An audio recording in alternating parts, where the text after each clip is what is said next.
Welcome to our channel. We're the Simple Teachers. Progress monitoring. You hear it, you see it, you might even be forced or required to do it, but do you love it? We are going to force you, we're going to get you to love progress monitoring. Yeah. Seriously, Yeah. we love it. I don't know how I could teach reading without it. Progress monitoring, by the end of the video, if you don't find a little desire to love it, I don't know, something's wrong. Because you will love progress monitoring when you really understand how to use it and what it's for.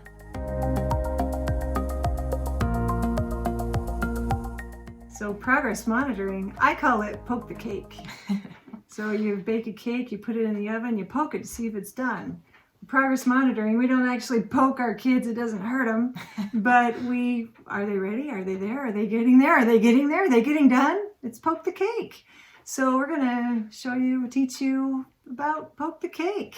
One of my favorite things about it, it's fast. It's fast. I can progress monitor a couple kids in 5 minutes, literally. Yeah. I can probably get 2 kids done in 5 minutes. Yeah. Realistically. Yep. It's fast. It should be fast. Mm-hmm. It should. And you're not having to do all your students all the time. Nope. You're just focusing on those kids of the most need. Yep. So, all right, let's get with the definition, shall we? Yeah. More than just poke the cake. So progress monitoring, it is data collection that you gather to know how your students are progressing. So, I mean, it's in the name. We monitor the progress of our students. Mm-hmm. And we're going to use a valid and reliable measure. It's really important that we do use a valid and reliable measure. I like to use those that are standardized already for me. I personally will not use something that isn't already standardized. So an example of something that's not standardized might be from your reading program. Yeah. Mm-hmm. I've seen every reading program I've seen has a fluency type assessment, right? Sure. That's not standardized. Nope. That is an example to not use for your progress monitoring. Right, you can use those for other things. You can use them informally. I would use them as just a passage, something in my instruction, but I am not going to use those for my progress monitoring data. My data has to come from a measure that is standardized. Otherwise, I can't compare it to someone else's data, national data, normed data. I really can't even compare it from today's data, yet tomorrow's, next week's. I just can't. I can't compare it. It's not standardized. It's not normed. It's not valid and reliable. So it's kind of a waste of my time to gather that data. And we're really big on saving time. We're not going to waste your time. Yeah. So use a valid and reliable measure.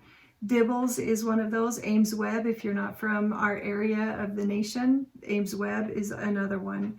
So use those valid and reliable measures. Progress monitoring also, we're going to use a measure that gathers data on the overall reading progress. So I'm going to go into this for just a few minutes. Something that is the overall reading progress would be like a fluency measure. Fluency captures the overall reading.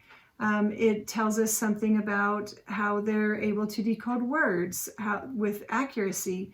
It tells us something about a norm referenced ability with rate. They should be able to read X amount of words per minute at this point in time. So it's like an overall reading progress measure. We get a little bit of information, I call it loose information about comprehension. It's not meant to be a comprehension measure. Yeah. So it's an overall reading progress measure. Diagnostic data is not that type of measure. Mm-hmm. So we're not really going to use diagnostic data as a progress monitor. Diagnostic data that we recommend to you on our blog is like core phonics survey, phonological assessments, some of those that we have listed under our reading assessments Because we're tab. diagnosing something specific that they need to be taught. Yeah, and so we're not going to use that as our progress monitor. We're going to use something that measures them applying those things in Absolutely. reading. Mm-hmm. So it's best if we use there's Dibble's Progress Monitor. They have oral reading fluency, they have nonsense word fluency, they have phoneme segmentation fluency. So there are 3 different measures that you can use. And everything we're sharing with you in this video today is found in our Dibbles pack, plus more. I mean, we go into really great detail in here. Yeah. So you can check that out. The link will be in the description. Yeah. Now, when we do our overall progress monitoring, overall reading measure, we make sure that we're using that measure. So first grade, middle of first grade, we would begin using oral reading fluency. We talk about that in that document. Yeah, we have a nice chart that goes over when we start using. So you can see first grade, beginning of year, for oral reading fluency, they don't have it. But by middle of year, end of year, beginning for second, we go through all the norms. Yep. And oral reading fluency is really our most stable measure. But before that, we have to progress monitor using something. So before oral reading fluency comes into play in first grade, we can use nonsense word fluency. And then in kindergarten, phoneme segmentation fluency. Yeah, because you're not measuring their oral reading fluency yet. But correct. But there are those 2 other things we can progress monitor. Correct. Now, I also want to have you understand that just because we're progress monitoring in these overall reading measures, we can be doing interventions in targeted specific things. So in kindergarten, I could have a student that struggles with phoneme segmentation, and I'm intervening in phoneme segmentation, and I could be doing a progress monitor in phoneme segmentation. Those align very well. Yeah. In first grade, I could have a student who also is struggling in phoneme segmentation, but my progress monitor could be nonsense word fluency. I'm going to see that phonological awareness patch up and go beyond just phonological awareness into blending words now. Because they align together. They do. And now let's take it one step further.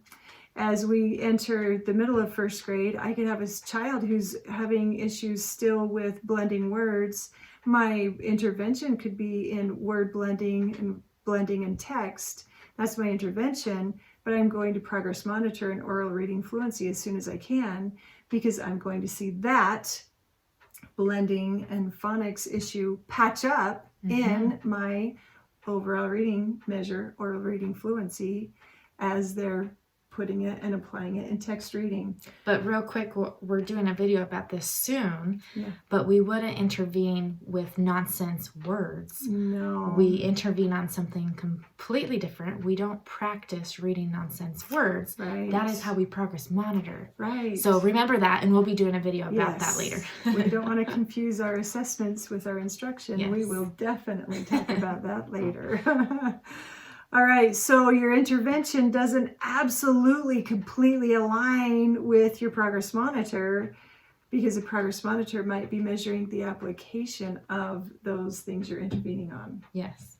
Okay, so now that we kind of have that straightened up, we got that straightened up, you think? I think so. All right. Leave a question if we confuse something. Yeah. We also want to get into your minds the importance of keeping track of reality. So we have norms, we have benchmarks. We need to keep track of those as teachers. We need to know where our students need to be at any particular time, even in the future. So when I have a student enter first grade, I need to know, hey, by January, they have to read 23 words a minute. Yeah. So every day from day one, I have that in my mind. Even if the child comes in and they don't have all their letter names and sounds and they can't blend words, I still have that 23 word per minute goal. And that 23 word per minute goal is the 50th percentile. So that's a norm we can definitely strive for. 50th percentile. I mean, I'm always like, let's get above that. We don't want to settle for 50th percentile. Yeah, that's like but that middle. is the norm.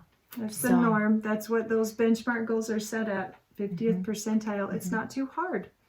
Half of the nation is worse than that. Half of the nation is better than that. Yeah. So we could be better than that. Yeah. Let's shoot for that minimally. Minimally. Right? Yeah, minimally. So always keep those norms in your mind, those benchmarks. That's your goal. You've got to get your students there. I call it keeping reality just always right there on top of your head. Yeah. Why does that matter so much, though? Why do those norms matter? They are where kids are at a specific point in time. And we know this from hundreds of thousands of points of data. Mm-hmm. It's not just some random person making some random number. We have across the nation thousands of points of data saying this is where kids are at this point in time. Yeah. And so it's, for us as teachers, it's almost our job to make sure that our students get there as well. Absolutely. We want to send them off as readers. Oh, yeah. And if those are the norms where they should be at to become a reader in their future, you know, then let's make it there. Yeah. I mean, Kelly, we're always told if kids can't read by the end of 3rd grade, they're never going to catch up. I've seen kids catch up, but it is so hard. So what they say is partly true. It's very difficult for kids to catch up if they haven't by 3rd grade. So we do have a tough job to do, but it can be done. Oh, yeah. And we absolutely can do it. Go watch our RTI video and MTSS video we just posted. I'll put the link below. But we will help you use that model to help you get students there the most effective way. Yeah. And use your progress monitoring to let you know, are we going to make it? Poke the cake. Are they going to get there? Are they going to get there? And you're going to just desire that progress monitoring data. You're going to be like, when can I do my next progress monitor? Yeah. Oh, also progress monitoring should be done. Your red kids, your most intense kids, once a week. Cold read, you do your progress monitor. The next week you're going to do the next progress monitor. You don't do the same one repeatedly. Because by getting them weekly, you'll be able to start to see the trend. Yeah. Are they making enough growth quick enough? And if you wait too long, you're not going to start seeing a trend. Yes. Because what happens with those data points, they look like this. So if we do them frequent enough, we can see the trend. Yeah. If you wait too long, you won't see the trend, right? Yeah, and if we see a trend that's dropping down, we know that we need to make a change in something, either our instruction or an intervention, and it tells us in a quick, timely manner. So weekly, because those kids are in the red, they are very far below. We've got to get them caught up. Catch the bus, Catch right? the bus. The We've bus got to is get them left. caught. So by progress monitoring them weekly, that allows us to reflect to ourselves. It allows us to poke the cake to see if what we're doing is working, right? Yes, yes. Yeah, so we're going to do another video to show how to set this up and how to get your progress monitoring data. Yeah. Let's just show So this I've got video a student. We've got the name covered a couple years ago. This was a student's data. This student came in at the beginning of year, 32 words a minute with 80% accuracy. That accuracy is really low. I can tell you right now, that student was receiving, of course, Tier 1 instruction on phonics and also Tier 2 instruction in phonics. So as this was her beginning, this is where she should have been, that benchmark. And so with there, we can draw realistic and ambitious growth lines, and we'll go into that in our next video. But then I progress monitored her, and as the year went on, I could see a trend, and look at that. She surpassed where she should be. But by using this, I was able to look at my Tier 1 instruction, my Tier 2 instruction, and know that, okay, what I'm teaching her is working. Yeah. And we made it. Yeah. And it almost reconfirms on every week, okay, it's worth it. What I'm doing is working. I'll keep doing it. Yeah. So it gives you kind of that little pat on the back that sometimes you need. Or if something's going wrong, it gives you just a little added boost to dig a little deeper into what else can I do for this child.